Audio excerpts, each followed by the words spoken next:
सब मत करो, बार बार एक जगह सेट कर दो। इको थोड़ा कम करो, हाँ आवाज थोड़ा मोटा करो इसका। Thank you. और बार बार मत डिस्टर्ब करो इसको।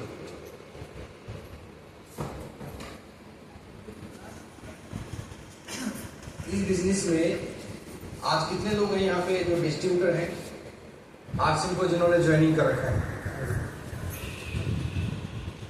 80% लोग हैं और मेरे ख्याल से 10-20% लोग नए भी हैं, क्योंकि आज यहाँ पे मेरा आने का ये मकसद नहीं है कि मैं स्पेशली खलीलाबाद आया हूँ। कल मेरा लगभग 1000 से ज़्यादा लोगों का फंक्शन है लखनऊ में। तो लखनऊ तो मेरे को कल आना ही था, तो आज सैटरडे था तो कुछ लीडर कहने लगे सर कुछ लोगों को फ़ायदा मिल जाएगा अगर थोड़ा एक दिन पहले आप आ जाओगे। मेन मैं कल के प्रोग्राम के लिए आया हूँ जिसमें लगभग 1000-1500 लोग रहेंगे और मैं कुछ प्रूफ आप लोगों को दिखाऊंगा। मैं कभी भी 100, 150, 200 ये मैं ईगो के लिए नहीं कह रहा हूँ, ना तो मेरे पास इतना वक्त है और ना वो सारी चीज़ें। कम से कम 2 से 2,500 लोग मेरे फंक्शन में रहते हैं और 2-2,500 लोगों का हाउसफुल होने के बाद हम उनको एंट्री नहीं देते उसमें। अब ये आप सोच रहे हो मैं ईगो में बोल रहा हूँ, नहीं। मेरा मकसद ये है यहाँ पे आने का कि जब पूरे हिंदुस्तान में 2-2, 3-3, 4-4, 5-5 लोग मीटिंग में आ सकते हैं तो खलीलाबाद में भी आ सकते हैं, बशर्ते कि कुछ लोगों को ये समझ में आ जाए। देखिए इंसान के अंदर कब तक इंटरेस्ट नहीं बनता। क्रिकेट देखते हैं कुछ लोग, क्रिकेट शौक होगा कुछ लोगों को। जिन लोगों को क्रिकेट देखना आता है, इंडिया और पाकिस्तान का मैच हो, इंडिया को जीतने के लिए 1 रन चाहिए और पाकिस्तान को जीतने के लिए 1 विकेट चाहिए। तो ऐसे हालात में मेरे ख्याल से लोगों की धड़कनें रुक जाती है। किसकी? जिसको मैच देखना आता है। किसकी धड़कनें रुकती है? यार इतना थोड़ी है कि मैं कोई विदेश से आ गया मैं उतर के आ गया, आना तो करते रहो कम से कम। आप बातचीत करेंगे, मैं यहाँ पे आपका बॉस नहीं हूँ, आपका भाई हूँ, आपका दोस्त हूँ। आप आरसिम करे कर लेना, नहीं करे कोई बात नहीं, सोच लेना। एक बेकार सी पिक्चर देख के आगे इससे ज्यादा नुकसान आपका कुछ नहीं हो सकता। लेकिन अगर आप लोग हाँ ना में जवाब देंगे तभी तो मैं कुछ बात कर पाऊंगा। समझ नहीं आ रहा है कि आप लोग सीरियस, इतने सीरियस हो गए जैसे यहाँ पे कोई एलियन उतर के आ गया हो। बिल्कुल हल्के होके बातचीत करें हम। और मैं किसी को करोड़पति नहीं बना सकता, वो तो ऊपर वाले ईश्वर अल्लाह के हाथ में है किसको करोड़पति बनना है और किसको नहीं बनना है।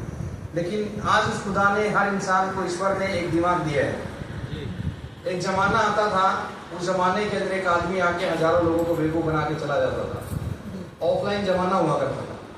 आज साबुद्दीन खान जो भी स्टेज से बोलेगा, आपके हाथ में, हर इंसान के हाथ में एक मोबाइल फोन है और उसमें गूगल है। आप गूगल पे जाके वो बात डाल देना जो मैं यहाँ पे बोलूँगा, मेरा झूठ और सच यहीं पे पकड़ा जाएगा। ये जमाना बदल चुका है।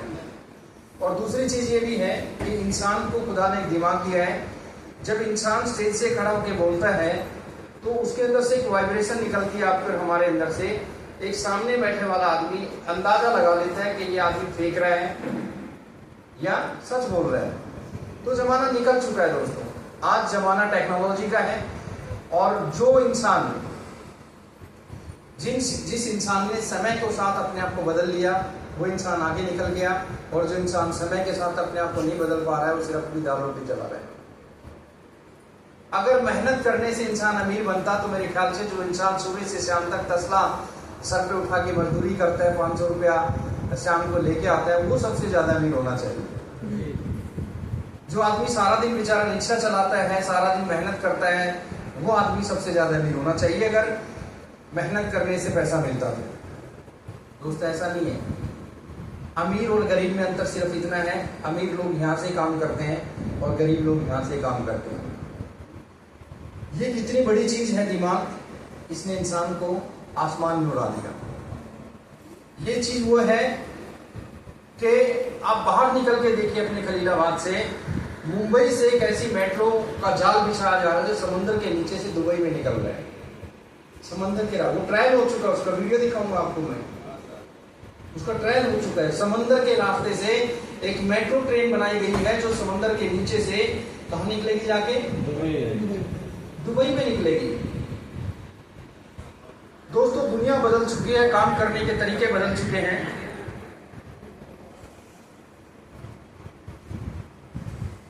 बैठ जाइए सर। दुनिया बदल चुकी है, काम करने के तरीके बदल चुके हैं। मैं पूरे हिंदुस्तान में कश्मीर से लेकर कन्याकुमारी तक पूरे भारत में जाता हूँ। बड़े बड़े इंजीनियर, बड़े बड़े एमबीबीएस डॉक्टर, बहुत 5 स्टार होटलों के मालिक, प्रॉपर्टी के बड़े बड़े, अभी हाई कोर्ट के, सुप्रीम कोर्ट में वकील, हाई कोर्ट के वकील, करंट में अभी डीएसपी की पोस्ट पे होते हुए लोग टेक्निकल अचीवर यहाँ पे बन चुके हैं। पूरे भारत में दिखाऊंगा, मैं फेंक के नहीं जाऊंगा, एंड में आपको कुछ वीडियो आपको दिखाऊंगा। तो दुनिया के अंदर, और हम लोग इसको क्या समझ रहे हैं, मेंबर बनाने का काम। अच्छा ये तो वही है जिसमें चैन सिस्टम है, जिसमें 4 को जोड़ना है, 10 को जोड़ना है, 5 को जोड़ना है। तो ये हम लोग ये बैठे हैं। 2016 में सेंट्रल गवर्नमेंट ने इसके ऊपर कानून बना दिया है। आज मैं सेमिनार के लिए नहीं आया, यहाँ पे मैं ट्रेनिंग के लिए आया था, और वो ट्रेनिंग के बारे में मैं ज़्यादा बातें आज करूँगा। सेमिनार लेने का स्टाइल मेरा अलग होता है, ट्रेनिंग में कुछ चीज़ें सीखने को मिलती हैं, तो कोशिश करेंगे क्या सीखने पे ज़्यादा फोकस। फिर भी थोड़ा जो लोग नए आए हैं उनको थोड़ा मोटा मोटी मैं कवर कर लूँ पहले। तो दोस्तों ये वो दिमाग है जिसने इंसान को आसमान में उड़ा दिया। जहाज जिसने बनाया, हजारों टन लोहे को जिसने आसमान में उड़ा दिया। ये वो दिमाग है जिसने समुद्र के नीचे से मेट्रो को निकाल दिया। ये वो दिमाग है दोस्तों, ये वो दिमाग है जिसने न जाने इस दुनिया के अंदर क्या क्या बना के रख दिया। और हम इस दिमाग से क्या पूछ रहे हैं, 1500 डिग्री कैसे होगा? कौन सी दुनिया में घूम रहे हो? ये अनमोल चीज है, इसे जितना पूछते उतना सुना, उतना बताता है आपको। जैसे मैं आप सब लोगों से पूछता हूं, आप अपने दिमाग से ये पूछो कि कल लखनऊ जाना है, कहाँ जाना है? लखनऊ।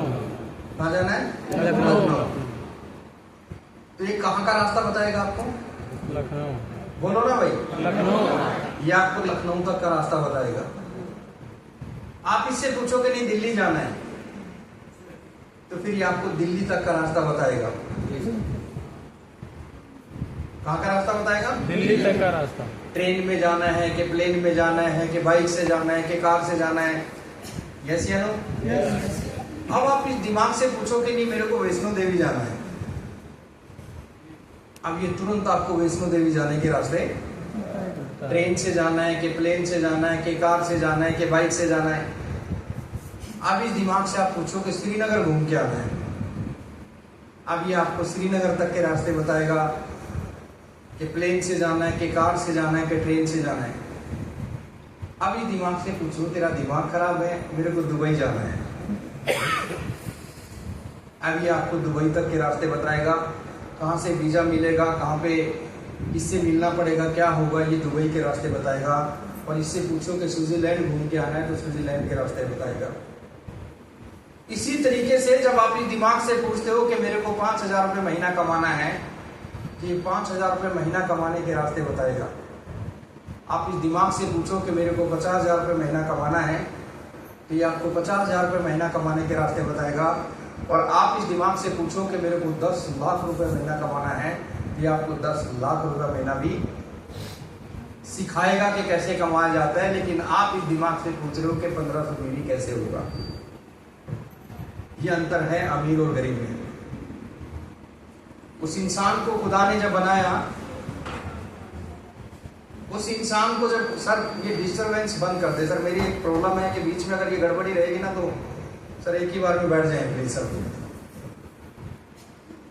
और अगर बोर होने लगे तो मेरे को बता देना, मैं 5 मिनट में खत्म कर दूंगा। मेरी ट्रेन भी है अभी शाम को, मेरे को लखनऊ जाना है। तो शांत होकर सुनना मेरी बात को, बिल्कुल अपने दिमाग से। अगर आपको लग रहा है कि आपसे वाले तो फालतू हो तो मत करना है आपसे बिजनेस को। लेकिन आज मैं वो चीजें आपको सिखा के जाऊंगा जो किसी कॉलेज ने आपको नहीं सिखाई। लाखों रुपए खर्च करने के बाद भी आपके कॉलेज ने आपके बच्चों को नहीं सिखाई होगी। मेरा बैकग्राउंड आप लोगों ने देखा? 1 घंटा लगता था इसको बताने में। ये वीडियो इसलिए बनाया कि मेरा समय बचे। मैंने अपने भाई के हाथों में छाले पड़े हुए देखे मजदूरी करते हुए। मेरे माँ बाप मजदूरी करते थे, मेरे बड़े भाई मजदूरी करते थे,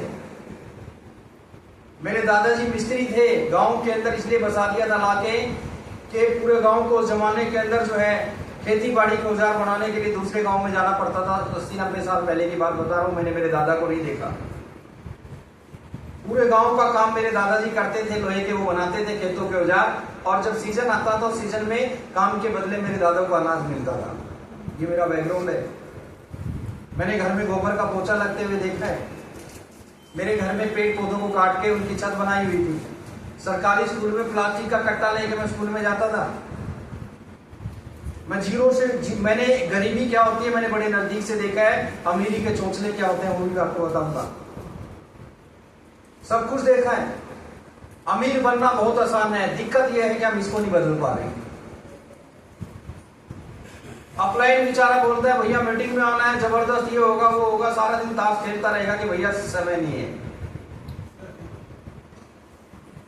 ऐसे लगता है जैसे वो कमा के अपलाइन को दे रहे हैं। अरे भाई इसमें कोई किसी को कमा के नहीं देता। कई लोग तो लोग यहाँ मीटिंग में आ जाते हैं, टिकट भी अपलाइन लेके बिठाते हैं उनको, जैसे उसने कोई गुलामी कर दी है उसकी। आपके बच्चे किसी स्कूल में पढ़ते हैं, पड़ोसी फीस नहीं भरता उसकी। कल को अगर आपके घर में 50,000 रुपए महीने की इनकम आएगी तो क्या आप उसको 50,000 का 50% दे दोगे जिसने आपकी टिकट ली है? सीखने के लिए हमेशा इंसान को सीखने की कोई कीमत नहीं होती। आज इसी ट्रेनिंग का 1,000 रुपए का, 2,000 रुपए का, 2,500 रुपए का मेरा टिकट होता है जो ट्रेनिंग लेता हूं। अपने दिमाग से पूछो यार, आपका बच्चा आज के टाइम दुनिया में दो ही चीजें सबसे ज्यादा महंगी है, मेडिकल और एजुकेशन। हाँ ना करते रहे सही। एक गरीब से गरीब आदमी सोचता है कि मेरी सिटी के जो भी आप जहाँ के रहने वाले हैं कि यहाँ का मेरे यहाँ का जो भी सबसे बेस्ट स्कूल है उसमें मेरा बच्चा पढ़े, उसकी औकात हो या ना हो। क्या मैं सही कह रहा हूँ? हर गरीब आदमी सोचता है और पढ़ाते हैं। मैं आप लोगों से एक बात पूछना चाहता हूँ, अपने दिल पे हाथ रख के मेरे को ईमानदारी से बताना, आप कितने भी अच्छे स्कूल में, कितने भी अच्छे कॉलेज में आपका बच्चा पढ़ रहा है, ईमानदारी से मेरे को बता देना कि आपके बच्चे को नौकरी मिल जाएगी? 99% सर। किसी की किस्मत ही बहुत अच्छी है तो अलग मैटर है, और वो भी अगर मिलेगी भी तो ऐसे नहीं मिलेगी, टेबल के नीचे से बहुत मोटा जाएगा। 10 लाख, 5 लाख, 15 लाख, 20 लाख। बड़े बड़े IAS, बड़े बड़े ऐसे लोग मेरे फ्रेंड है। सर ये वैकेंसी निकली साउद्दीन जी, मेरी सिफारिश थोड़ी सी करवा दो ना। अगर किसी से बात करी तो 15 लाख रुपए तो लग ही जाएंगे सर। अब सारी जिंदगी अपना कर्जा उतारने में लगे रहना, तनख्वाह मिलेगी 30,000 रुपए महीने की। वो 15 लाख जो ब्याज पे उठाया, 2% उसका इंटरेस्ट देना है, 2% 15 लाख का 30,000, 30,000 ही तनख्वाह आती है। फिर वो क्या करेगा? कभी टेबल्स के नीचे से मांगेगा, कभी से इससे का मांगेगा, वो पूरे कर ही नहीं सकता है। किसी चीज से करेक्शन पैदा हुआ है।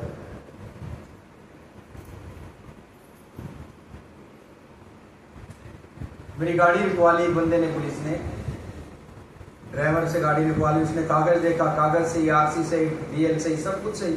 अब उसने सोचा अब करूं क्या? अब पुलिस वाला बोलता है भैया आप चाय पानी तो देता ही जा, वैसे ही देता जाए यार। ये हालात है आज। मैं कंट्री में गया हुआ था,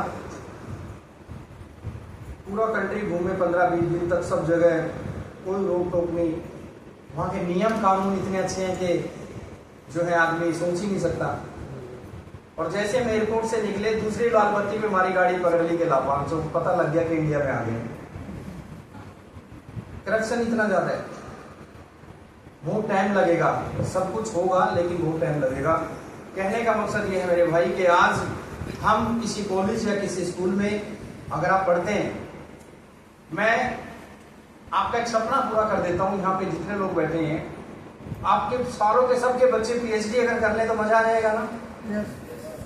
क्योंकि PhD तो एक अच्छी डिग्री होती है, और अगर सबके बच्चे आपके PhD कर ले तो मजा आ जाएगा। और अगर मैं अभी फोन निकाल के किसी एक ही नहीं, कम से कम दुनिया भर के PhD दोस्तों को मैं जानता हूँ, और मैं हैंड फ्री करके यहाँ पे आपसे बात करवा दूँ एक PhD होल्डर से, और वो ये कहे कि आप क्या करते हो, तो कहेगा मैं ट्यूशन पढ़ाता हूँ। फिर क्या करोगे?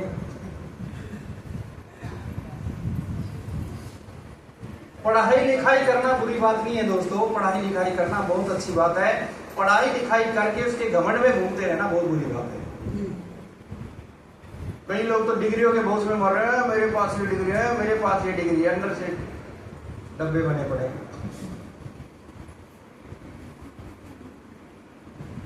मेरी माँ कहा करती थी, मैं 5वीं क्लास में पढ़ता था, बैकग्राउंड अच्छी नहीं थी, मेरे स्कूल से टूर जाना था आगरा, मेरे दोस्तों ने कहा कि साहुद्दीन तुम भी चलो, मैंने कहा मेरे पास तो पैसे नहीं है।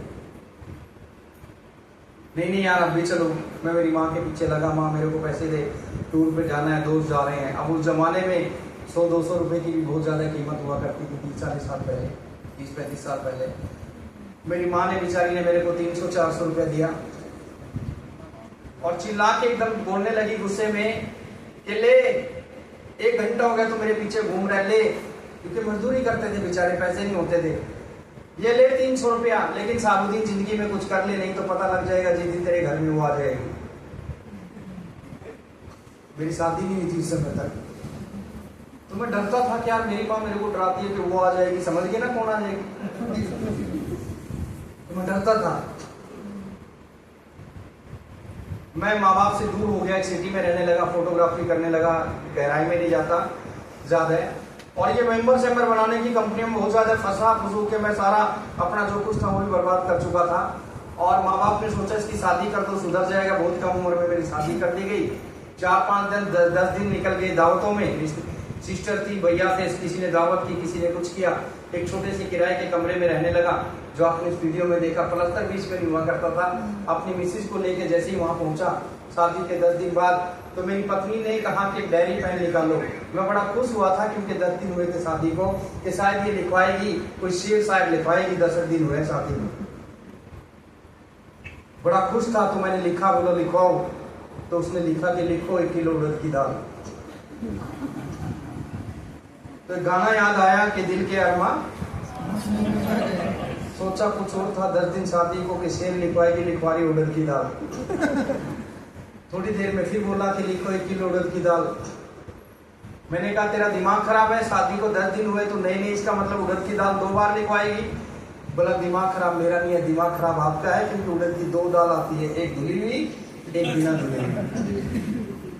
ईमानदारी से बताता हूँ, यहाँ पे कुछ मेरे बड़े भाई बैठे हैं, आप सोच रहे हैं इसको मजाक में बोल रहा हूँ, पहली बार पता चला था कि उड़द की 2 दाल होती है, एक धुली हुई, एक धुली हुई, एक बिना धुली हुई, मेरे को नहीं पता था। इसी तरह इंसान अपनी जिंदगी में जब तक कमा के नहीं लाता, माँ बाप के दम पे खाता है, तब तक उसको 1 रुपए की वैल्यू नहीं पता होती। पता उस दिन लगता है जिस दिन खुद 1 रुपया कमा के लाना पड़ता है। और मेरी पत्नी ने लिखवाया 1 किलो उड़द की दाल, 1 किलो चने की दाल, 1 किलो मसूर की दाल, 1 किलो नमक, 1 kilo lipstick, 1 kilo salwar kameez, 1 kilo sari. भाई साहब 10,000 का जब टोटल लगा तो दिमाग खराब हुआ, और मेरे को याद आई कौन, शायद इसीलिए मेरी माँ मेरे को बोलती थी कर ले जिंदगी में कुछ। मैंने जब इस बिजनेस को शुरू किया, अपने यंग ब्लड के पास, यंग दोस्तों के पास जब आरसीएम को लेके जाते हैं, ऐसे टूटते हैं जैसे हमने 12 वोल्ट का करंट मार दिया उसमें। ऐसे हमारे से दूर हो गए हमारे दोस्त जब हमने आरसीएम को शुरू किया, जैसे इनको कोई कोढ़ की बीमारी लगी तो छुएंगे तो हमें भी लग जाएगी। जैसे किसी ने कोई गुनाह कर दिया हो। यहाँ पे जो डिस्ट्रीब्यूटर है उनको पता होगा, गलियां लोग काट के चलते हैं आपसे, आपके रिलेटिव आपसे दूर हो गए, आपके ये तो पता नहीं, ये तो मेंबर सेंबर बढ़ाने लगा, ऐसा माहौल। आज की यंग वर्ल्ड का स्टैंडर्ड बताऊं क्या है, बोलो ना बताऊं, 70 रुपए की पैंट खरीदी है रोड के किनारे से, घुटनों से फटी हुई है, इसको फैशन बोलते हैं। मोबाइल बढ़िया है, 30 रुपए का रोड के किनारे से चश्मा खरीद के पूरा, और व्हाइट शर्ट लाल किले के पीछे से खरीद के पूरा हीरो बन के घूमते हैं सारा दिन, और जब किसी को कॉल करते हैं तो मिस कॉल करके छोड़ते हैं क्योंकि मोबाइल पे पैसे नहीं है। ऊपर से हीरो बने पड़े, अंदर से डब्बे बने पड़े। गलती से उनकी मंगनी हो जाती है ना, एक कोने में लड़की, एक कोने में लड़का, मेरी जान तू आ तो जा, तेरे लिए सितारे तोड़ के लिया हूँ, तेरे लिए चांद तोड़ के लिया हूँ। ये सच्चाई बता, बड़ी बड़ी फेंकना शुरू करेंगे, और जैसे वो जान बेचारी शादी होके घर आ जाती है, दिवाली का दिन होता है, ईद का दिन होता है, वो बोलती है मेरी जान तू तो चांद से सितारे तोड़ के लाने वाला था, मेरे लिए 2,500 की एक साड़ी ला दे। ना तो उसके सितारों का पता लगता, ना चांद का पता लगता। ये हालात हुए पड़े आज के टाइम। अपने पत्नी को करके नहीं खिला सकते आज के बच्चे। आज का यंग जनरेशन पढ़ लिखने के बाद डिग्रियां बड़ी बड़ी लेके घूम रहा है, लेकिन माँ बाप को अगर घर में बहू आ गई तो माता पिता ही खिला रहे हैं उसको, क्योंकि रोजगार है ही नहीं। अगर किसी बच्चे ने MBA कर लिया, किसी बच्चे ने इंजीनियरिंग कर ली, ईमानदारी से मेरे को बताओ मजदूरी कर लेगा क्या? नहीं कर सकता, वो नौकरी है नहीं। मैं ऐसे फ्रेंड को जानता हूं, मेरे दोस्त को, MBA करने के बाद हमारे यहाँ हुंडई की एजेंसी है, 30,000 रुपए की नौकरी करते हैं। हुंडई की एजेंसी। मेरे एक फ्रेंड है मिस्टर शहजाद, आदमी मुजफ्फरनगर में PhD है, उसकी मिसेज PhD है। पूरा दिन उनको खुद का नहीं पता कौन सी दुनिया में, सारा दिन एक बैच ये गया, ये पूरा दिन ट्यूशन पढ़ा रहे हैं। एक बैच खत्म हुआ, दूसरा शुरू, फिर तीसरा शुरू। पैसा तो कमा रहे हैं उससे, लेकिन अपने हालात उनके ऐसे हैं कि आप खुद के लिए 1 मिनट का समय उनके पास नहीं। भाई मेरे, मैं वापस वहीं पे लेके आपको जाता हूं कि इस खुदा ने इस दिमाग को इसलिए दिया है कि इसका इस्तेमाल करो। इसलिए नहीं दिया कि यार क्यों आप मेरी बात में आते हो, क्यों आप परवीन जी की बात सुनते हो, यार अपने दिमाग का इस्तेमाल करो। दुनिया बहुत आगे निकल चुकी है, दुनिया के अंदर ऐसे ऐसे आविष्कार हो चुके हैं। आप आबू धाबी निकालो ना, गूगल पे जाओ, एक ऐसा यान तैयार किया गया जिसमें 2 आदमी बैठ के सफर कर सकते हैं उसमें, और 1100 किलोमीटर का सफर 17 मिनट के अंदर। अब सोचिए, आप कहोगे यार इतनी लंबी ट्रेन में, जाओ गूगल पे मारो सर्च, समुद्रों के अंदर लोगों ने घर बना दिए। जमीन के 60 फीट नीचे, मैंने अपनी आंखों से देखा है, मेट्रो चलती है जमीन के 60 फीट नीचे। हिंदुस्तान में तो पानी निकल आएगा। हम हैरान हो गए कि यहाँ कैसे, और साथ के साथ एक लेन चलती है, जैसे ही मेट्रो चलती है साथ साथ वो बंद, स्टेशन बंद। कोई खुदकुशी भी करना चाहे तो नहीं कर सकता। 500 किलोमीटर प्रति घंटे की रफ्तार से, जमीन से पटरी से ऊपर उठ के मेट्रो चलती है 500 किलोमीटर प्रति घंटे की रफ्तार से। हमने देखा अपनी आंखों से। हिंदुस्तान में लिखा हुआ है मेट्रो के, हमारे हिंदुस्तान का एक सपना साकार होता हुआ, अगला पुल गलता नहीं पिछला गिर जाता है। दोस्तों पूरे बाहर निकल के देखिए, दुनिया कहां से कहां पहुंच चुकी है। मैं एक पेट्रोल पंप पे रुका, एक कंट्री के अंदर पेट्रोल पंप पे रुका, एक बंदे जैसा बिल्कुल सेम एक बंदा आके पूछता है कितने रुपए का तेल डालना है। पता चला है रोबोट है। रोबोट आपसे पूछ रहा है कितने रुपए का तेल डालना है। मैं हैरान हो गया कि 2025-26 तक ये तैयारी है हिंदुस्तान के अंदर कि रोबोट इंडिया के अंदर लॉन्च होने वाला है। एक रोबोट की कीमत होगी 5 लाख रुपए। एक रोबोट की कीमत होगी 5 लाख रुपए। 5 लाख रुपए के 2 रोबोट एक पेट्रोल पंप का मालिक खरीदेगा। आज हिंदुस्तान में अगर एक पेट्रोल पंप पे 5 आदमी भी काम कर रहे हैं, एक आदमी 10 से 15 हजार रुपए अगर तनख्वाह ले रहा है, तो पेट्रोल पंप का मालिक 60-70 हजार रुपए, 1 लाख रुपए तनख्वाह देता है हर महीने। क्यों देगा? वो 10 लाख के 2 रोबोट खरीदेगा पूरी जिंदगी तेल डालने के लिए। अब हमारे हिंदुस्तान में कितने पेट्रोल पंप है मेरे को नहीं पता, लेकिन 1 करोड़ एवरेज लगा लेते हैं।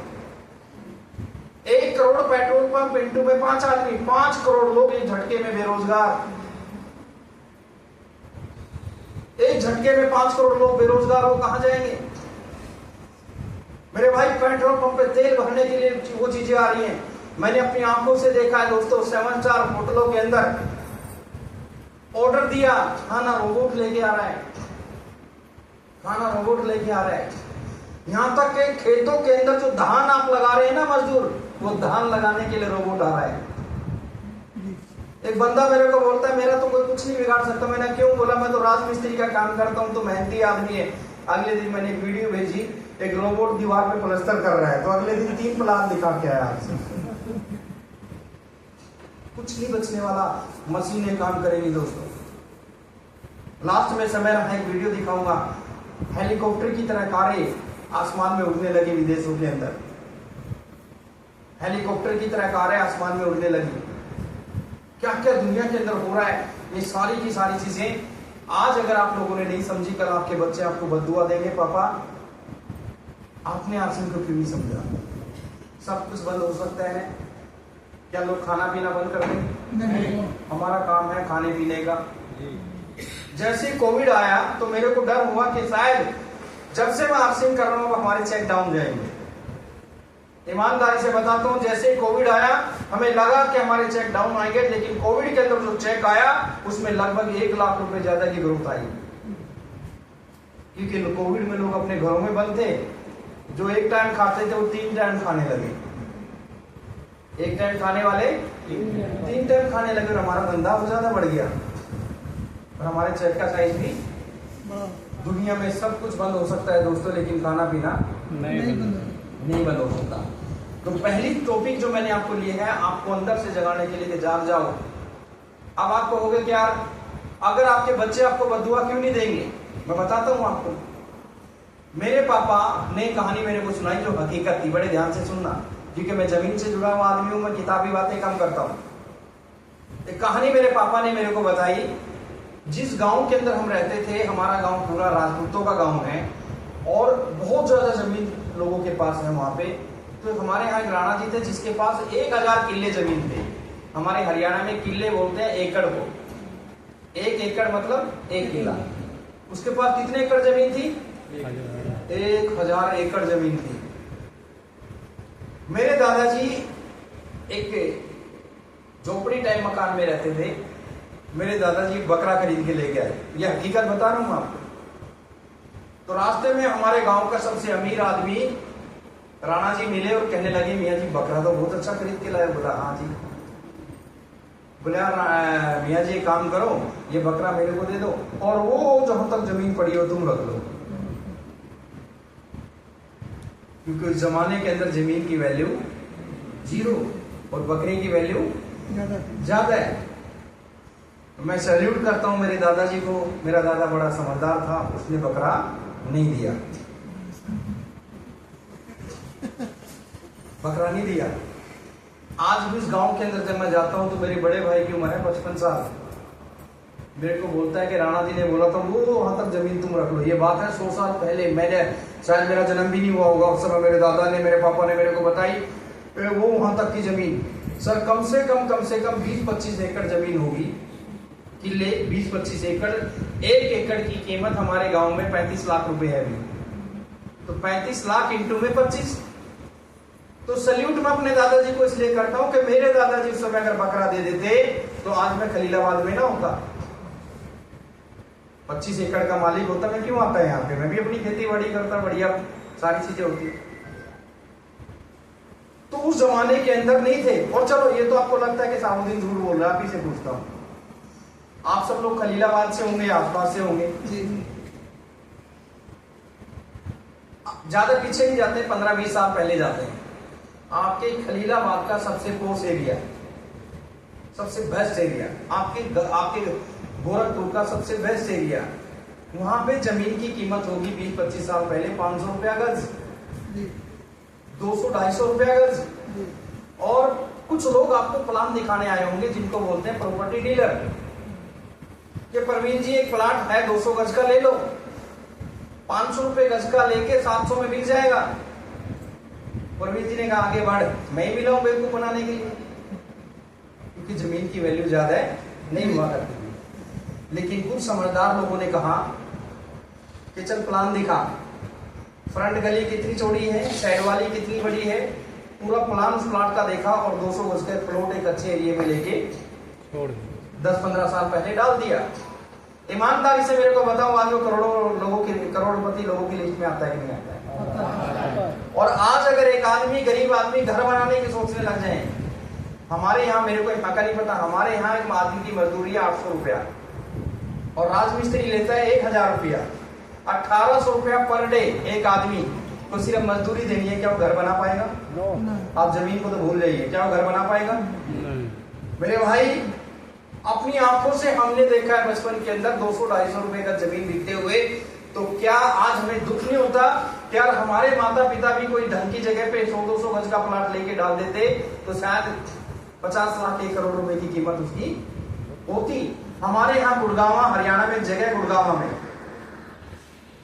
एयरपोर्ट बना हुआ है। गुड़गावा के अंदर रेतीली जमीन हुआ करती थी, पानी अच्छा नहीं था, फसल हुआ नहीं करती थी, फ्री में जमीन लेने के लिए कोई तैयार नहीं था गुड़गांव के अंदर। मैं हरियाणा का रहने वाला हूं दोस्तों। आज उसी गुड़गांव के अंदर जिन लोगों की जमीनें थी ना, जिनके घर में खाने को दाने नहीं हुआ करते थे, आज 2 मर्सिडीज खड़ी हुई है, क्योंकि गुड़गांव की कई एरियाज हैं जहां पे 1 करोड़ रुपए गज में भी आपको जमीन नहीं मिलेगी। तो इसी तरीके से जमाना बदल रहा है। डायरेक्ट सेलिंग को अगर आप कह रहे हैं कि अरे मेरी बात में मत जाओ, आप जाओ लिखो, गूगल पे जाके लिखो direct selling of Japan, direct selling of America, direct selling of Canada, मतलब जितनी विकसित कंट्री डाल के देखो, लोगों ने प्लेन अपनी जेट तक परचेज कर लिए हैं डायरेक्ट सेलिंग से। जाओ ना गूगल पे सर्च करो, सब कुछ मिल जाएगा। लोगों ने न जाने कहां तक इस बिजनेस के माध्यम से लोग पहुंच चुके हैं। तो ये मैं कहीं और लेके आपको कुछ बाहर की दुनिया दिखाई, दिमाग से रिलेटेड कुछ चीजें बताई। आप इसे जो सोचते हो दोस्तों वो पाते हो, आप जितना इसी को ब्रेक लगा देते हो उससे ज्यादा आपको नहीं बताता। ये बड़ी खराब चीज है, मैं तो इसको कहता हूं बड़ी बेकार चीज है ये। पता क्यों? इसको जितना तकलीफ दोगे ना उतना ज्यादा काम आएगा, और जितना तकलीफ दोगे उतना ज्यादा दुखी करेगा। एक आदमी सवेरे उठ के एक्सरसाइज करता है, दौड़ लगाता है, जिम करता है, तो तकलीफ होती है कि नहीं होती है? होती है। जितना ज्यादा अपनी बॉडी को तकलीफ देते हो उतना ज्यादा बॉडी आपका साथ देती है। ये दिमाग जो है ये एक ऐसी चीज है, ये तकलीफ सहन नहीं करना चाहता, क्योंकि जितना से बड़ा सोचने में मजबूर करोगे ये आपको कहेगा छोड़ यार, इसको तकलीफ होती है सोचने में। इससे काम लो अपने दिमाग से दोस्तों। आने वाला समय, क्योंकि जब जब दुनिया के अंदर बदलाव होते हैं तो लोग उसका मजाक उड़ाते हैं। आप किसी को आश्रम लेके जाओ, कह रहे चल चल फलाने ने किया था वो बर्बाद हो गया, उसने ये किया। आज हिंदुस्तान के अंदर नेगेटिव के साथ पॉजिटिव दोनों चीजें चलती हैं। क्रिप्टो के नाम से लोगों को बर्बाद किया जा रहा है। 1 लाख दो इतने मिल जाएंगे, ये दो इतना हो जाएगा, रातों रात करोड़पति बनने के चक्कर में शॉर्टकट ढूंढ रहे हैं लोग। और दुनिया में कोई शॉर्टकट नहीं है दोस्तों अमीर बनने का। हाँ, एक शॉर्टकट है कि खलीलाबाद के किसी चौराहे पे 1 करोड़ का किसी को बैग मिल गया तो बन सकते हो, वो भी आपकी किस्मत। अब ये कितनों की किस्मत होगी मेरे को नहीं पता। नहीं तो दुनिया में बिना करे कहीं से कुछ नहीं मिलता। आरसी में अगर कोई ये कहता है कि यहाँ से बिना करे मिल जाएगा तो गलत फहमी है आपको। काम करना पड़ेगा। Thank you sir. काम करना पड़ेगा। क्या करना पड़ेगा? काम करना पड़ेगा। तैयार है सब लोग? यस। फलानी कंपनी आती है सर, एक बंदा मेरे को बोलता है सर, एक प्रोग्राम था हमारे हरियाणा में भी, 300 रुपए का टिकट था। तो उसके साथ में 3-4 बंदे और जो क्रिप्टो करते थे, बोलते यार ये 300 रुपए का टिकट किस चीज का? मैंने कहा भाई ये जो मैनेजमेंट होती है ये होता है इसमें लगता है सारा। फिर मेरे को किसी ने बताया फिर सर इस बंदे ने 35 लाख रुपया क्रिप्टो के नाम से लोगों का इन्वेस्टमेंट करवा रखा है। और दिल्ली के अंदर मीटिंगों में जाता था, वहां पे फ्री में 3 स्टार होटल में खाना भी मिलता था, सब कुछ मिलता था। मैंने कहा 35 में से रिटर्न कितने हुए? बोला सर इसीलिए तो आरसी में आए, एक भी नहीं मिला। मैंने कहा 35 मेरे को दे दे, मैं फ्री 5 स्टार में खिलाया करूंगा रोज तेरे को। क्योंकि यहाँ सिंपल सा काम है, एक हाथ लो एक हाथ दो। आपने अपने घर के लिए सामान खरीदा, आपने मेरे ऊपर एहसान कर दिया क्या? पहले भी खरीद रहे हो। हम आपको एक अच्छा प्रोडक्ट अच्छी क्वालिटी दे रहे हैं, बदले में एक बिजनेस दे रहे हैं। एक हाथ आपने पैसे दिए, एक हाथ मैंने सामान दे दिया। कल वो कंपनी भाग गई, कोई आपको बोलता है भागे मेरी साबुन ले जा, अपना पैसा ले जा। कोई इमेज को खतरा है आपके? नो। तो हमें पहचानना पड़ेगा सही और गलत को, गलत क्या है और सही क्या है, तब जाके आप जीवन में अच्छी चीज का चुनाव कर पाएंगे। नहीं तो मार्केट में बहुत सारी गलत ऐसी वैसी दुनिया भर की चीजें घूम रही हैं। मेरा बैकग्राउंड क्या था और बिजनेस के माध्यम से क्या मिला, अगर अभी बता दूंगा ना आपको। एक डियास, एक तो ओसिड आता है तेजाब का, सिंपल, जलन कम होती है, और एक आता है डीएसआर, स्पेशल कैप्सूल होता है। उसे उठ के भाग जाओगे आप लोग, जितना मेरे को खुदा ने बिजनेस के माध्यम से दिया है। कहाँ तक इस बिजनेस ने, जिसको तुम हल्दी नमक मिर्च बिजनेस का बेचने का साबुन का बिजनेस समझते हो, ये बिजनेस के माध्यम से खुदा ने मेरे को कहाँ तक पहुंचाया है, मैं एंड में बताऊंगा आपको, दिखाऊंगा। बल्कि आप, मैंने वो दिन भी देखे हैं गांव के अंदर अपने भाई को दोपहर को मजदूरी करता था तो संडे को साथ में ले जाता था, और जब दोपहर को पेड़ के नीचे बैठ के खाना खाता था, हाथों में छाले होते थे, बोलता था खाल फाड़ना, मैं उनकी खालों को फाड़ता था हाथों में से। वो दिन भी मैंने देखे हैं। और अमेरी के चोंचले क्या होते हैं दोस्त, बड़े नजदीक से, वो भी देखे हैं मैंने। बहुत सारी कंट्रियों में जाके देखा, इंडिया के कोने कोने में जाके देखा, सब कुछ देखा है इसी बिजनेस के माध्यम से। क्या क्या दिया और सारी चीजें बाद में बताऊंगा। अब यहाँ पे बात आती है कि यहाँ पे लोग 10 लाख रुपए महीना 20 का महीना, 25, 50, 60, 70, 80, 1 करोड़ रुपए महीने तक की इनकम लोग यहाँ पे ले रहे हैं। तो क्या इसका कोई मतलब कोई क्या बताऊंगे, कैसे आपको यकीन दिलाऊं क्या आता है? प्रवीण जी, आपका टोटल इनकम कितना आ चुका है? 10 लाख के आसपास आपके प्रवीण जी को भी आ चुका है। अब इनके फादर ने इस बिजनेस को शुरू किया, फादर दुनिया से चले गए, बिजनेस इनके नाम शिफ्ट हो गया, पीढ़ी दर पीढ़ी ये बिजनेस चलता है। अपनी जॉब कर रहे हैं, पार्ट टाइम भी कर रहे होंगे इसको, उसके बाद भी इनको 10 लाख रुपया खाना पीना करने से इनके घर में 10 लाख आ गया। अब कैसे विश्वास दिलाऊं आपको कि 10 लाख आता है? अब मैं वहीं लेके चलता हूं जहां से मेरे मीटिंग शुरू की। दुनिया विश्वास पे चलती है दोस्तों। किस पे चलती है? विश्वास पे चलती है। हम सब लोग उस भगवान की पूजा करते हैं, प्रार्थना करते हैं, इबादत करते हैं अपने अपने तरीके से। कोई नमाज अदा करता है, कोई पूजा करता है, कोई प्रार्थना करता है, हम सुबह करते हैं। एक सवाल आपसे पूछना चाहता हूँ, किसी ने भगवान को, ईश्वर को, अल्लाह को देखा है? नहीं। तो फिर